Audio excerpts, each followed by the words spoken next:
Fleur première. J'ai peur.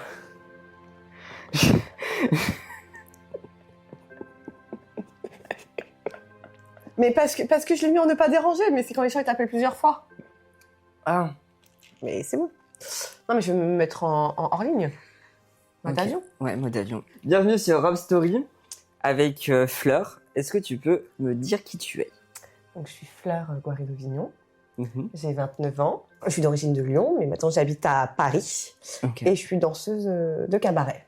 Ok. Et ça fait combien de temps que tu fais la danse de cabaret? Ça fait 9 ans.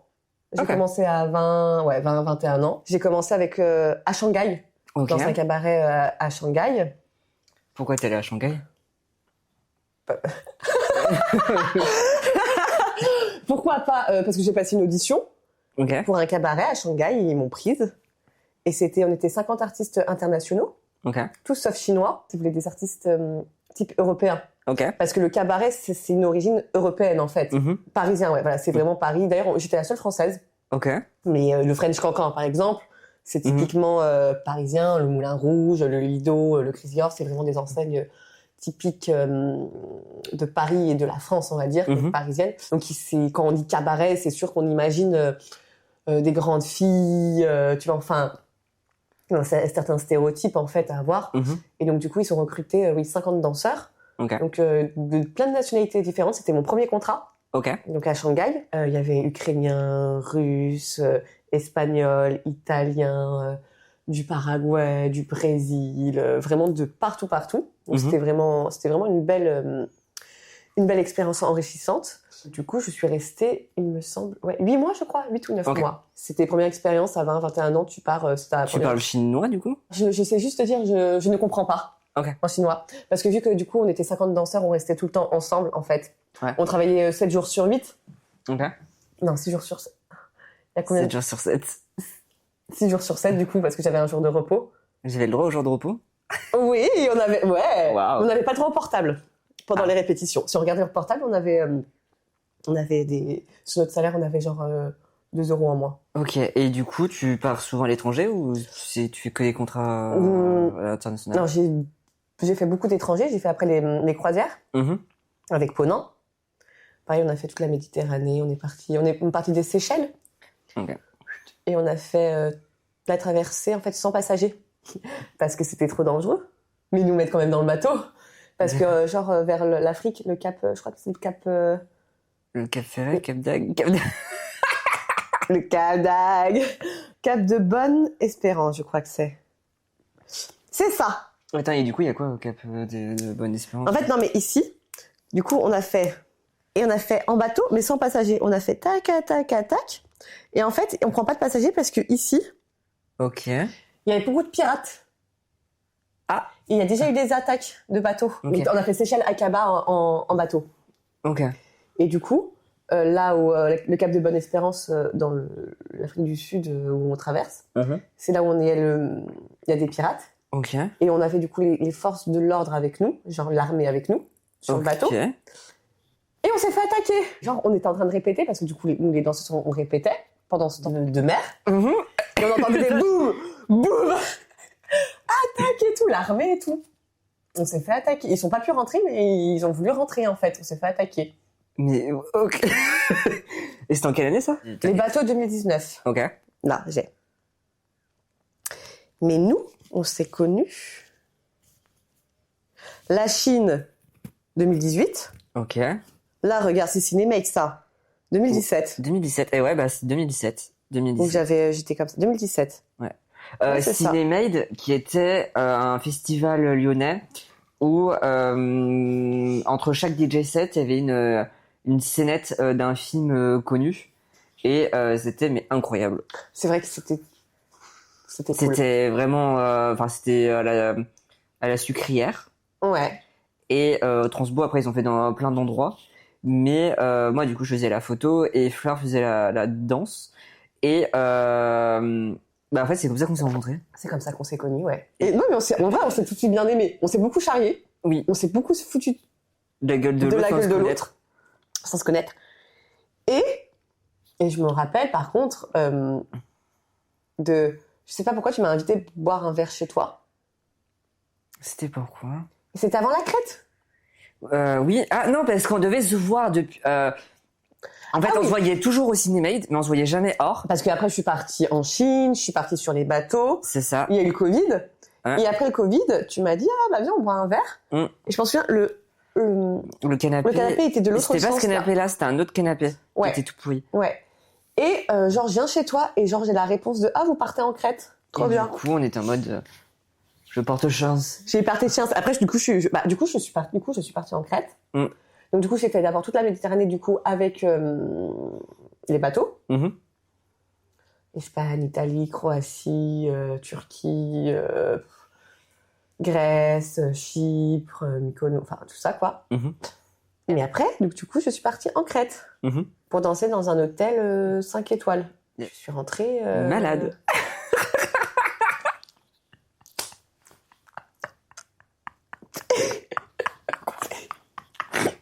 Je suis rentrée plus tôt.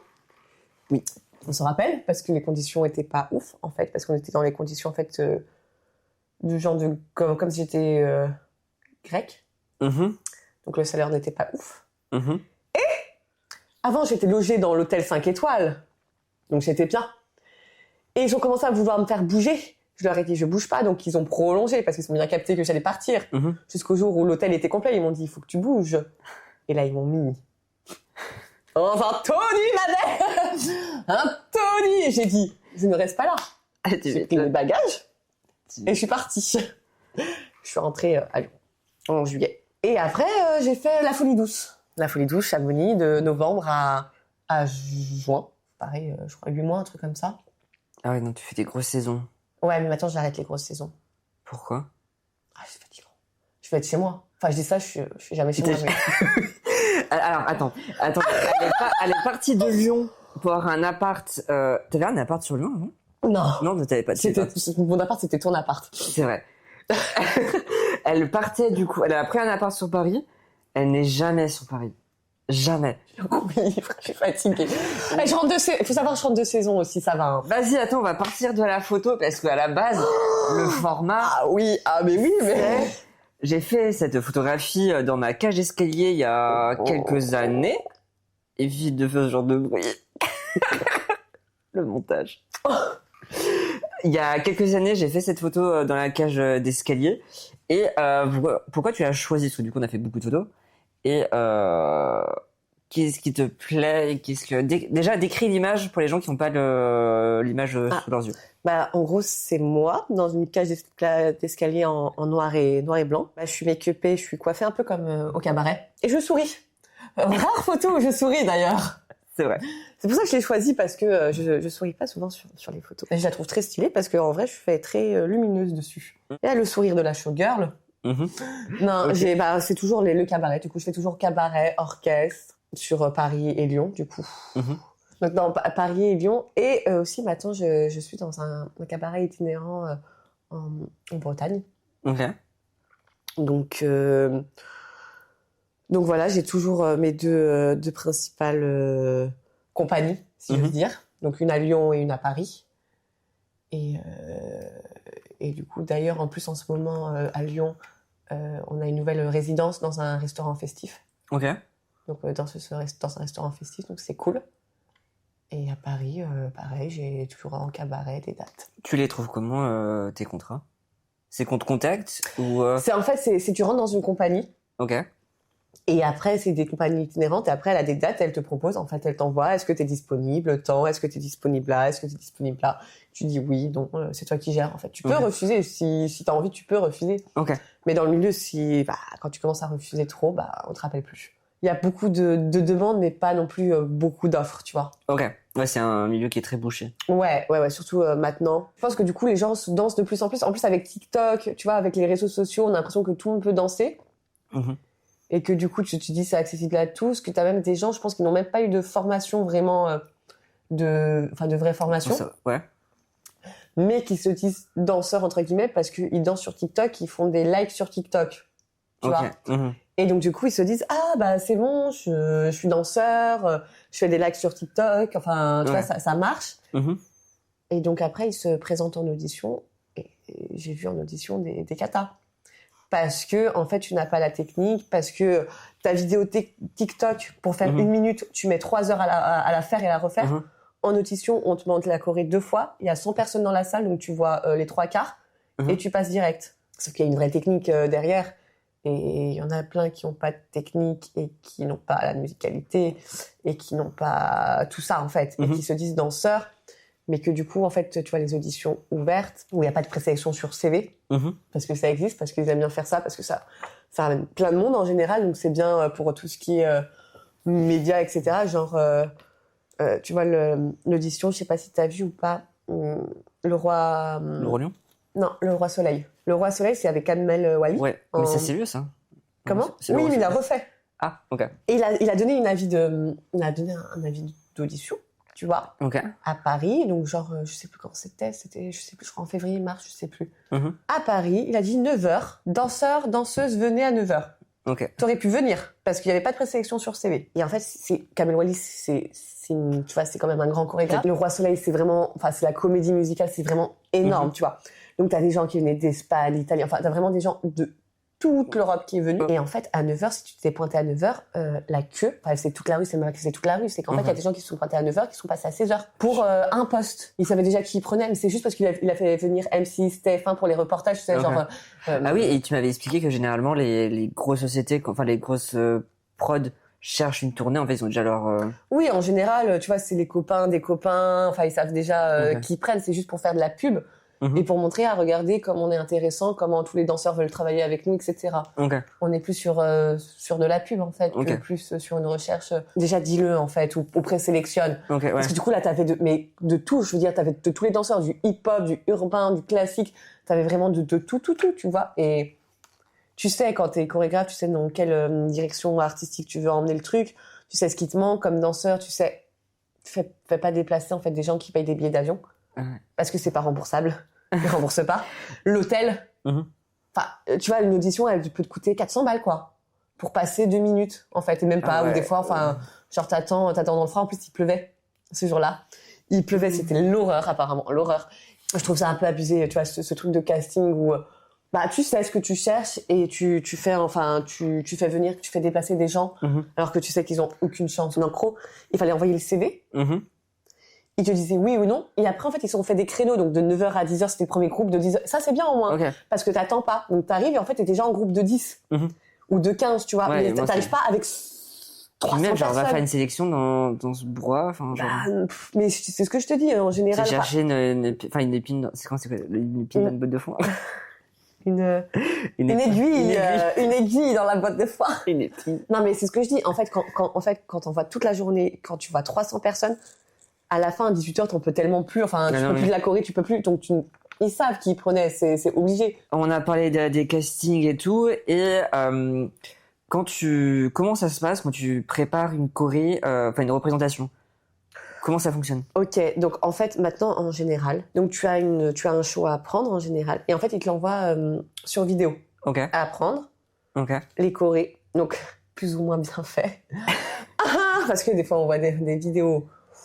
T'es là, en fait, comment je suis censée apprendre sur un truc où on voit 3/4, 1/4, ou des fois c'est des groupes de filles où elles font pas toutes la même chose. Mais en général, c'est vidéo. Tu apprends chez toi. Ce n'est pas payé. Donc, c'est du temps libre que tu fais, mais que tu apprends à les vidéos.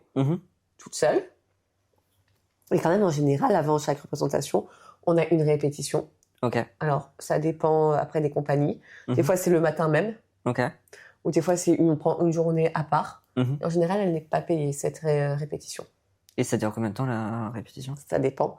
J'ai déjà eu des répètes pas payées, genre toute une journée, genre de 9h à 18h avec 1 heure de pause. Et c'est pas compensé sur le fait de la représentation que tu vas faire?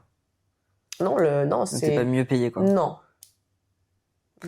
Ok, et c'est légal? Est-ce que c'est légal? Je sais pas. Parce que c'est abusé quand même. C'est illégal. C'est illégal. Ça, je sais pas du tout. Je pense que c'est légal parce que c'est. Après, c'est du travail. En fait, la répétition, c'est vrai que c'est du travail. Mais je ne sais pas si c'est. Je pense. Enfin, tout le monde le fait maintenant. J'ai eu quelques répétitions payées. Ça existe, voilà. Mais en général, maintenant, les répétitions. Encore heureux que ça existe. Waouh. Et du coup, t'apprends combien de chorés par semaine? D'ailleurs, j'ai des chorés à apprendre pour samedi.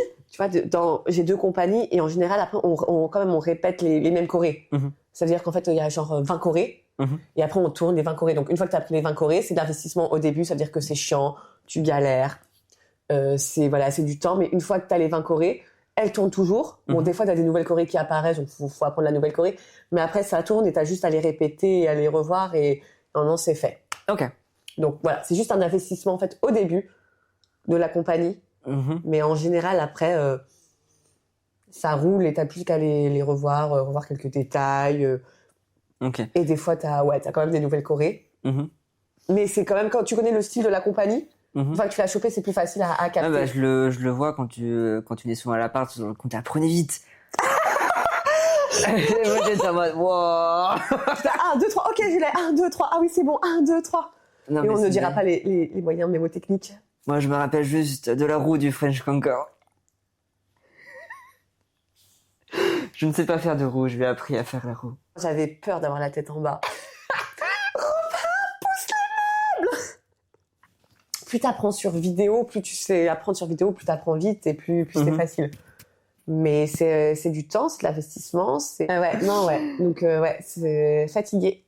Et on ne prend pas de vacances. Et pourquoi tu prends pas de vacances? Parce que j'arrive pas à refuser du travail, en fait. Ouais, mais au bout d'un moment, ça va te... Oui, je sais, mais je n'arrive pas à refuser de travail. Et c'est horrible, mais quand on propose des dates, j'arrive pas à dire non. Genre, j'ai trop peur. Ok, ouais, c'est parce que c'est un monde de requins ici. Tu vois. Et je me dis, si je dis non trop de fois... Ouais, ils vont pas te rappeler, quoi. Oui, alors qu'ici, ils vont me rappeler, en vrai, tu vois. Bien sûr que si, mais c'est compliqué quand même. Ok. Et où est-ce qu'on peut te retrouver? Je suis toujours au Cabaret Lyon et Paris. Donc après, à Lyon, je vais être... Je connais pas le nom du restaurant. Ok. Dans le 6e festive. Voilà. Merci. Ah oui, parce que ce qu'il faut savoir... Oui, c'est que tu sais jamais où tu vas. Oui.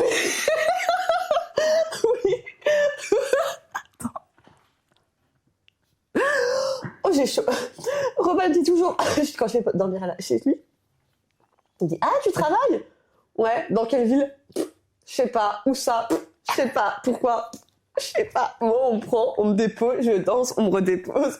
C'est vraiment un gamin. Voilà. Là, y a pas de, je sais pas pour qui, pourquoi je danse, où je vais. Donc oui, donc j'ai un restaurant festif dans le 6e. Ça commence au mois d'octobre. Ok. Et après, à Paris, en vrai, je fais Bellesta. C'est dans le sud, c'est un cabaret juste pour une semaine, en fait. Ok. Qui met à l'honneur aussi les transformistes. Okay. Mais après aussi à Paris, du coup, à Paris, on peut me retrouver... on tourne pas mal dans la région parisienne avec les Plondibelles. Donc les Plondibelles, c'est une ancienne du Lido qui a monté sa propre compagnie. Elles sont toutes gigantesques. Je suis la plus petite. Non, mais vraiment, t'imagines? Je suis à 1m72, elles font toutes 1m80, 78, tu vois. Ok. Donc elles sont vraiment... super grandes parce qu'elles viennent tous des très grands cabarets, donc Lido, Moulin, et du coup on fait pas mal de galas, tu vois, tout ce qui est entreprise ou de galas, de dîner repas, etc. Autour de la région parisienne et même des fois dans Paris même. Ok. Voilà.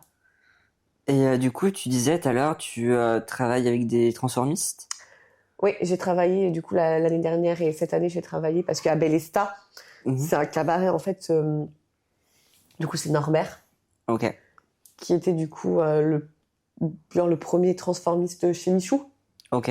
Et c'est quoi la différence entre une drag queen et un transformiste? Le transformiste, c'est vraiment, en fait, il va se transformer en une célébrité. Ok. Genre vraiment, c'est genre... C'est du sosie. Ouais, c'est genre, du sosie. Vraiment, il va se maquiller comme la célébrité, il va s'habiller comme la célébrité, il va performer sur la musique de cette célébrité, en fait. Alors que le drag queen, je pense que c'est plus... on est plus dans une recherche... vraiment artistique et de soi et du genre. Voilà, de genre, et on cherche plus à s'exprimer soi-même et à chercher un peu son perso, son personnage. Alors que pour moi, le transformiste, c'est vraiment on prend une célébrité, on regarde comment elle s'habille, comment elle est maquillée, ses mimiques, etc. C'est un travail d'acteur, quoi. Enfin, ouais, voilà, c'est vraiment du mimétisme pour moi. Donc ah non, j'allais dire c'est un vieux monsieur. Oh, non, tu coupes, hein. Il va me tuer, Norbert. Ça va être hyper drôle. Franchement, il est très bon et il est très très drôle. Il est très touchant aussi. C'est quelqu'un qui a beaucoup travaillé, tu vois. Et Et du coup, il emmène à Bélesta, du coup, de ses talents. Parce que du coup, il recrute pas mal. Enfin, il forme pas mal pour la jeunesse. Et toujours dans le cabaret transformiste. Ouais, c'est ça. C'est vraiment, en fait, parce que c'est vrai que le cabaret, il y a ce truc un peu de drague, enfin, pas de drague, mais de transformiste, en fait. Un peu. De créature. Un peu vieux. Enfin, c'est un peu le truc, c'est le vieux cabaret, voilà, où il y a des transformistes, il y a le French Cancan. C'est vraiment le cabaret typique, en fait, si j'ose dire. Oui, il faut garder un peu cette tradition, parce que c'est une tradition, comme je dis, quand même très française. Et c'est notre tradition à nous, en fait. Bien sûr. Donc voilà, tout ce qui est Moulin Rouge, enfin, on a comme ça, on a plein de cabarets à Paris. Et maintenant, en plus, dans toute la France, on a quand même pas mal de cabarets. Et c'est vraiment très, très français. Et quand tu poses la question aux étrangers, oui, Moulin Rouge, ils connaissent, et French Cancan, ils connaissent, bien sûr. Tu vois, c'est vraiment un institut, et la danse, French Cancan, donc non, c'est cool qu'il perpétue, je trouve, cette tradition, et qu'il l'emmène, tu vois, Bélesta, c'est un petit village dans le sud, et ça fait, je crois, 15 ans, 20 ans qu'il y va maintenant, et à chaque fois, la salle est comble, tu vois, c'est vraiment un petit village paumé, mais vraiment, les gens viennent pour voir, du coup, Norbert, et pour voir nous, les danseuses, et c'est vraiment, c'est cool. C'est le rendez-vous de l'année. Et ouais, on est même passé au journal. Au body. National, non, régional. On va dire. Et oui, on passe au journal régional. Ouais. Donc non, c'est cool, il y a le maire, et toi, je sais qu'on est très bien accueillis, franchement, c'est cool. Ah, c'est trop bien. Donc vous pouvez me retrouver sur Instagram au nom de Belladonnes, donc BE2LADONE -S. Pourquoi Belladonnes? Pourquoi Belladonnes? Parce que fleur, c'était déjà pris. Et belladone, c'est une fleur toxique. Donc fleur toxique, il fallait rajouter un S parce que c'était déjà pris belladone. Donc j'ai eu Belladonnes. Est-ce que belladone, c'est bien un truc de danseuse aussi? Oui, c'est un cabaret pareil dans la région Rhône-Alpes aussi. Si tu pouvais donner 3 conseils à nos auditeurs, que toi tu te mets, je sais pas, des mantras ou des trucs comme ça, qu'est-ce que tu pourrais donner aux gens?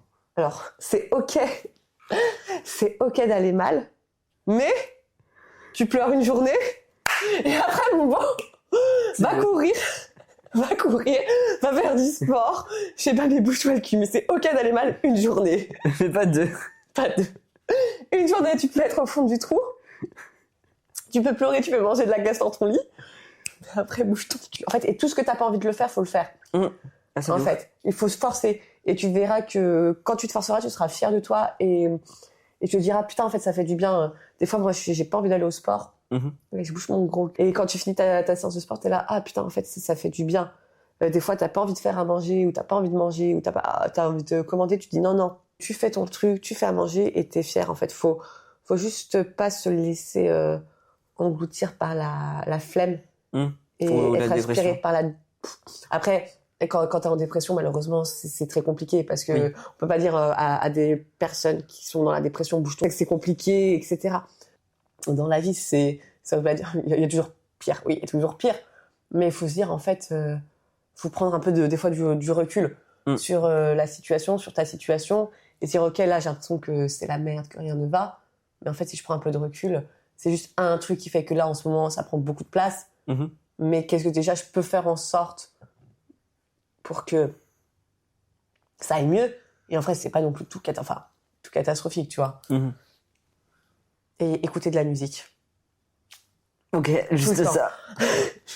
Non, la musique, et la musique est dans la peau. La musique dans la peau. Non, la musique, moi, je me lève en musique, je mange en musique, je me lave en musique, je fais tout en musique, je prends les transports en musique. C'est trop bien, la musique. Tu dors en musique. Ouais. Elle s'endort avec ses écouteurs.